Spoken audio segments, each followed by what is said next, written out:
अस्सलाम वालेकुम, नमस्कार, सत श्री अकाल एंड गुड इवनिंग। मैं हूं आरज़ू काज़मी और हमेशा की तरह मेरे यूट्यूब चैनल पर हैं। और गर्मी जी बड़े गजब की गर्मी पड़ रही है और बहुत ज़्यादा गर्मी है। और अगर कोई बाहर जाता है, चाहे वो हिंदुस्तान में हो, पाकिस्तान में हो, कहीं भी हो, मैं कहूँगी कि जी अगर बहुत ज़रूरी नहीं है तो दिन के वक्त बाहर ना निकलें, पानी पीते रहें और अपने आप को ठंडा ठार रखें। बहुत ज़्यादा इस वक्त गर्मी पड़ रही है और मेरे जैसे लोग तो, मुझे तो फौरन ही हीट स्ट्रोक हो जाता है। जैसे ही बाहर निकलती हूँ एकदम हीट स्ट्रोक होता है और तबीयत खराब हो जाती है। तो मेरे जैसे लोग तो बहुत ही अवॉइड करें, लेकिन बाकी लोगों को भी चाहिए कि एहतियात करें। खैर, बात करेंगे ख्वाजा आसिफ साहब की।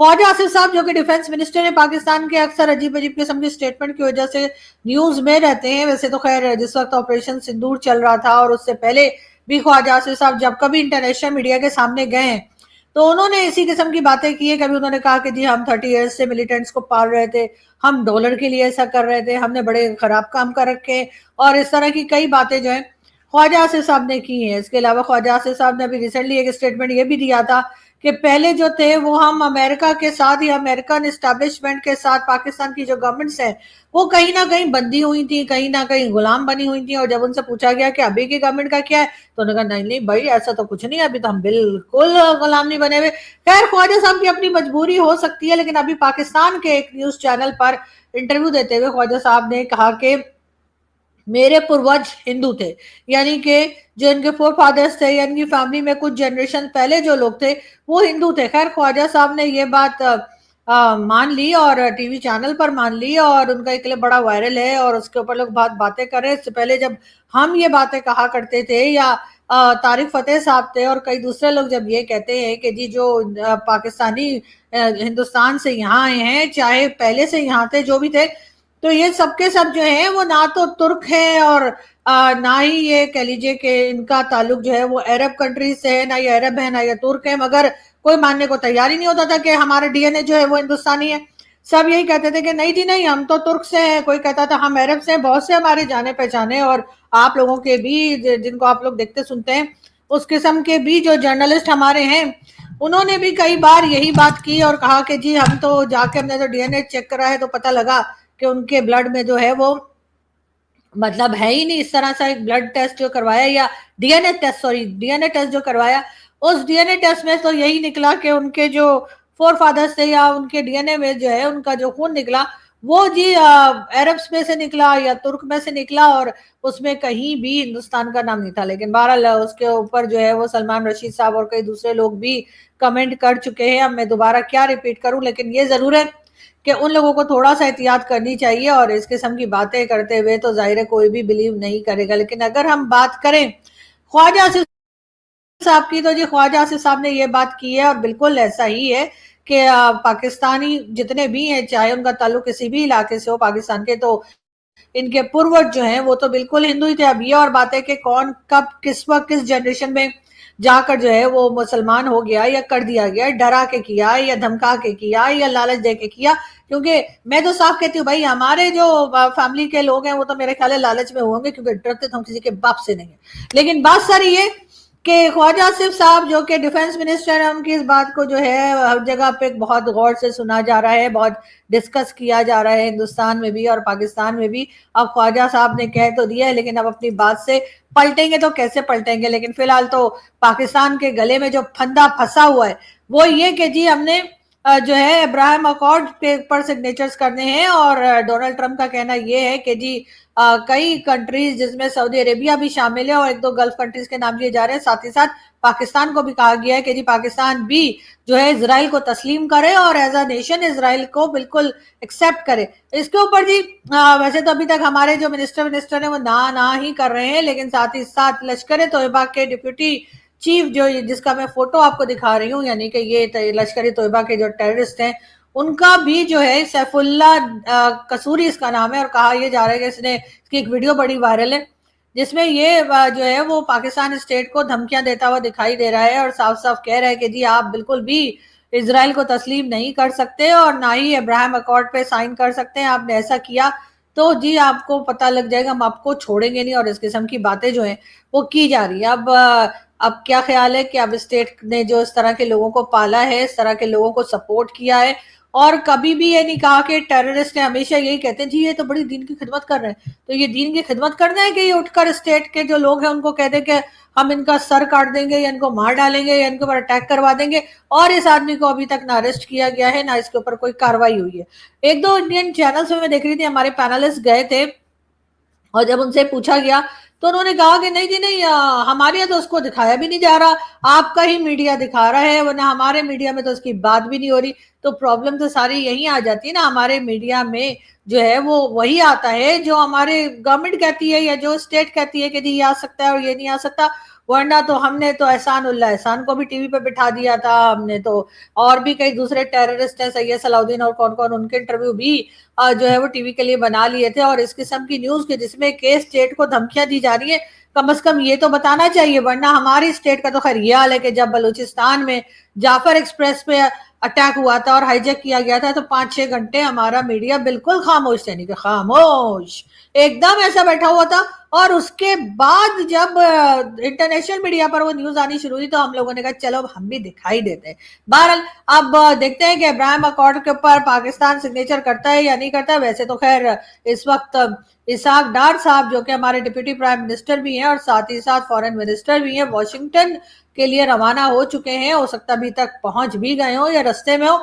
तो जी इसाक डार साहब का कहा यह गया कि वॉशिंगटन जाके मार्को रूबियो से मिलेंगे और उसके बाद उनसे जो है वो बातचीत की जाएगी और बायलैटरल और इसी तरह से कई दूसरी जो पाकिस्तान के साथ उनके रिलेशंस हैं उसको लेकर जो है वो इसाक डार साहब जो है वो मार्को रूबियो से मिलेंगे और उनके साथ पाकिस्तान की कई इंपॉर्टेंट बातें जो हैं या पाकिस्तान और अमेरिका के दरमियान जो इंपॉर्टेंट स्टेप्स लिए जाते हैं उसके ऊपर डिस्कस करेंगे। तो डेफिनेटली ईरान भी कहीं ना कहीं बीच में आ जाएगा। अमेरिका ईरान का जिस तरह का रिलेशन है और उसको देखते हुए यकीनन पाकिस्तान जो है वो ना सिर्फ ये कि अपने रिलेशंस के बारे में बात करेगा बल्कि ये भी कि भाई हमारी गर्दन कहाँ फंसा रहे हो अब इसराइल के साथ। जी क्लिप एक देखते हैं डॉक्टर कमर चीमा का, वो क्या बात कर रहे हैं और फिर हम बात करते हैं। मैं देख रहा था कि इंडिया के national security adviser Ajit Doval जो हैं वो इंटरनेशनल सिक्योरिटी फोरम में मॉस्को के अंदर है और इसमें वो डिस्कशन कर रहे हैं पाकिस्तान के ऊपर। ठीक है जी, कि जनाब विदाउट नेमिंग पाकिस्तान का नाम नहीं ले रहे, ठीक है। और वो कह रहे हैं कि हम कमिटेड हैं टू क्रश टेररिज्म कंप्लीटली। अच्छा, बड़ी इंटरेस्टिंग डेवलपमेंट है कि रशिया कहता है कि अफ़गानिस्तान के अंदर दहशतगर्द हैं, वहाँ पे 23,000 दहशतगर्द हैं और अफ़गान गवर्नमेंट जिनके साथ वो काम कर रहे हैं वो समझते हैं कि ये लोग पार्ट ऑफ प्रॉब्लम है। इंडियंस कहते हैं कि नहीं, Afghan Taliban are part of solution. मतलब if India really wants to crush terrorism in Afghanistan, okay that make sense, बिल्कुल क्रश करें। भाई कहाँ करेंगे टेररिज्म को क्रश? जहां पे दहशतगर्द जमाते हैं वहां तो करते नहीं है, ठीक है। So the problem is the definition of terrorism is completely different.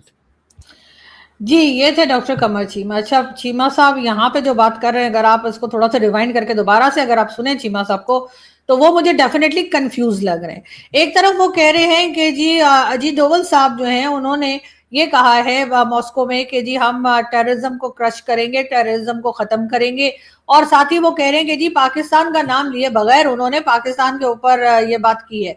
तो कोई मुझे बताएगा या खासतौर पर डॉक्टर कमर चीमा क्या बता पाएंगे कि अगर उन्होंने पाकिस्तान का नाम लिया ही नहीं और उन्होंने ये कहा है कि वो टेररिज्म को क्रश करेंगे या टेररिज्म को खत्म करेंगे तो इससे इनको ऐसा क्यों लगा कि पाकिस्तान को कहा जा रहा है?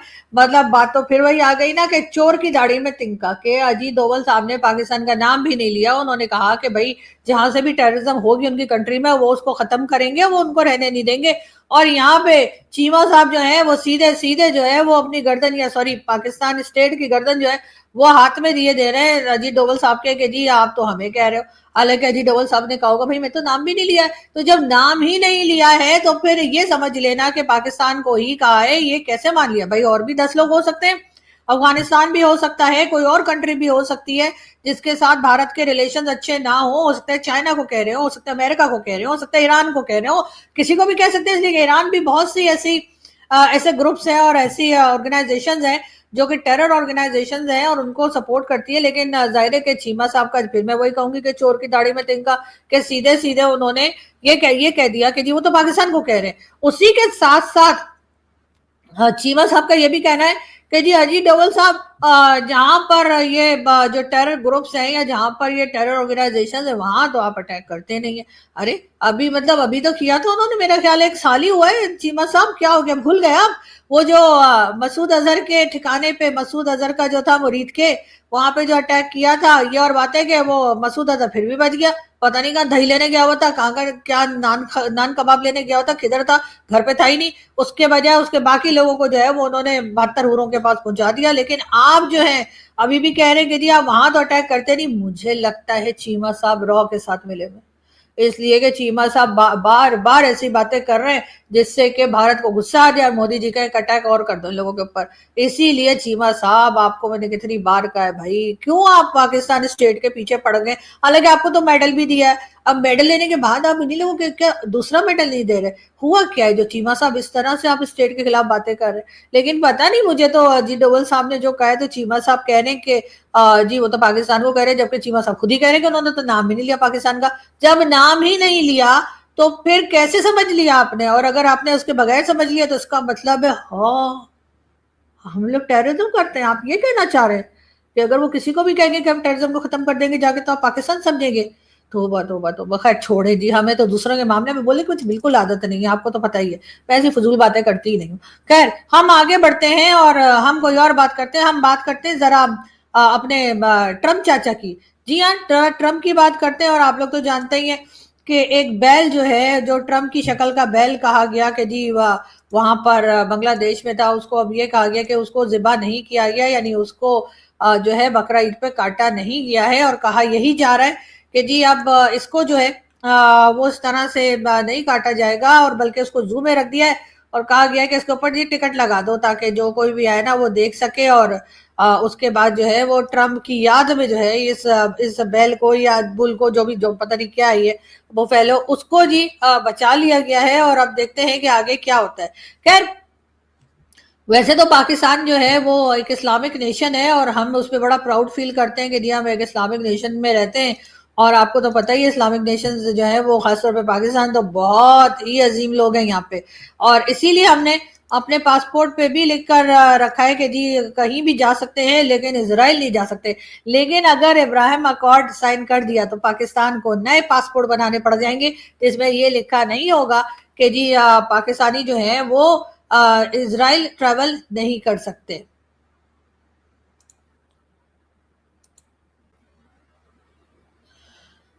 जी वैसे तो खैर हमने पासपोर्ट पे लिख के रखा हुआ है, लेकिन खैर आजकल पीएम मोदी की तारीफें करते हुए नेतन्याहू नजर आ रहे हैं। और नेतन्याहू जो है उन्होंने जी एक बार फिर उनकी एक वीडियो बड़ी वायरल है जिसमें कि वो इंडिया की तारीफ कर रहे हैं, पीएम मोदी की तारीफ कर रहे हैं और उनका कहना है कि जी इंडिया उनके साथ खड़ा रहा। इस जो भी उनके यहाँ लड़ाई चल रही थी या अटैक्स चल रहे थे उस बीच में अगर किसी ने उनका साथ दिया है तो वो भारत ने दिया है। वैसे तो खैर हम इस्लामिक नेशन है और मेरा ख्याल है कि ये दोनों ही यानी भारत और इजराइल दोनों को ही हम अपना दुश्मन मानते हैं। लेकिन बात सारी ये कि ये जो हमारी इस्लामिक नेशन है वो भी थोड़ी सी और तरह की है, ये भी लोगों को शायद पता ही होगा। अजीब अजीब किस्म की यहाँ पर भी बातें होती हैं। वैसे तो खैर अभी ख्वाजा आसिफ साहब ने कह दिया है कि जी उनके पूर्वज जो थे वो हिंदू थे, तो हो सकता है किसी बार यहूदी भी बता दें हमारे यहाँ के लोग, तो वैसे चेक करने में कोई हरज नहीं है। हो सकता है हम में से बहुत से लोग यहूदी भी निकल आए, लेकिन अच्छी बात होगी वो, उसमें कोई बुरी बात नहीं है कि अगर हम हिंदू या अगर हिंदू ईसाई या यहूदी पहले अगर हमारे फैमिली के लोग हुआ करते थे तो उसमें कोई हरज नहीं, इसमें कोई शर्मिंदा होने वाली बात नहीं है। लेकिन बहरहाल हमारे ऐसी तरह की बातें की जाती है। एक वीडियो क्लिप देखते हैं, वैसे तो पुराना है, डॉक्टर इरशाद अहमद का, लेकिन ये कि उसमें वो बता रहे हैं कि पाकिस्तान में किस किस तरह के काम होते हैं।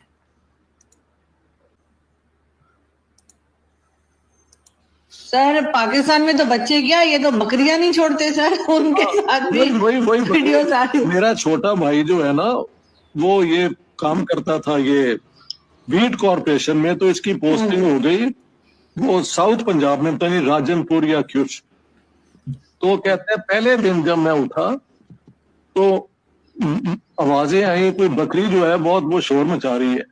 तो कहते हैं मैं जब नीचे आया तो ये लगे हुए थे लड़के उसके साथ।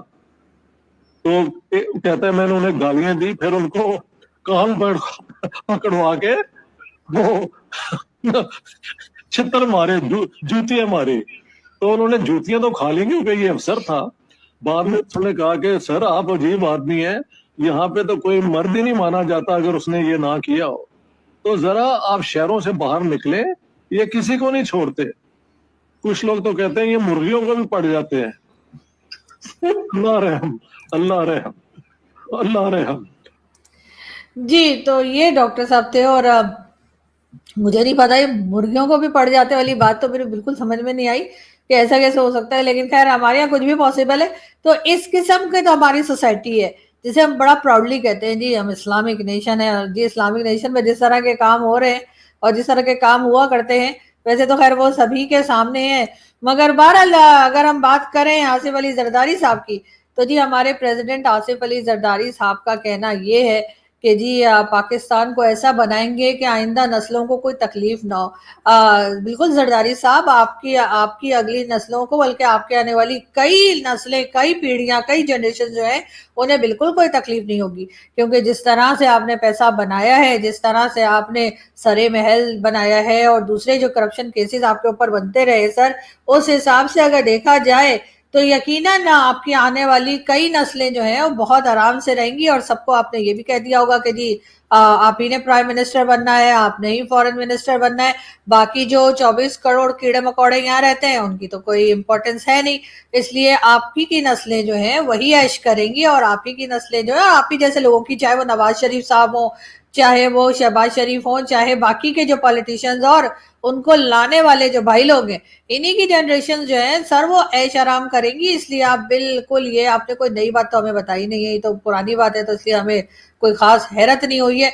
हाँ, मगर ये जरूर है कि इस वक्त सब लोग ये भी कह रहे हैं कि एक जो केस बना था, पिंकी एक थी जो उन्होंने के ड्रग्स वगैरह सप्लाई करती थी, उसको अरेस्ट किया गया। तो उसके लिए अब कहा यह जा रहा है पिंकी केस में कोकीन इस्तेमाल करने वालों का नाम पर्दे में रहना चाहिए। वजीर दाखिला सिंध, जी हाँ, वजीर दाखिला सिंध ने शायद इसलिए भी कह दिया है कि कोकीन इस्तेमाल करने या कोकीन लेने वाले जो लोग होंगे उस पिंकी ड्रग केस में, जो ड्रग क्वीन जो कहला रही है, वो डेफिनेटली बहुत बड़े बड़े लोगों की औलादे होंगी, बड़े लोग होंगे। अगर कोई गरीब होता तो आपने फोटो बना के लगा दी होती अखबार में, क्या पूरा दिन टीवी पे दिखा रहे होते कि ये देखिए जी ये ड्रग ले रहा था या इसने कोकीन लिए। लेकिन क्योंकि बड़े लोगों के नाम आ रहे हैं, बड़े लोगों की औलादों के नाम आ रहे हैं, इसलिए वजीर दाखिला सिंध का कहना यही है कि जी इन तमाम हालात को पर्दे में रखा जाए। बहरहाल वो पर्दे में रहने दो, पर्दा ना उठाओ, पर्दा जो उठ गया तो भेद खुल जाएगा। अल्लाह मेरी तौबा, गाना बहुत अच्छा है, लेकिन अगर आशा भोसले जी होती तो उन्होंने यकीनन मेरी सुपारी दे देनी थी कि मेरे गाने के इसने बेड़ा गर्क किया है। लेकिन बहरहाल इधर मुझे वही गाना याद आ रहा था तो मैंने आप लोगों को सुना दिया। आप लोगों को बुरा लगा हो तो अपने कान बंद कर सकते हैं। यहाँ से मैं चलती हूँ, बहुत जल्द आप लोगों से दोबारा मुलाकात होगी। Thank you.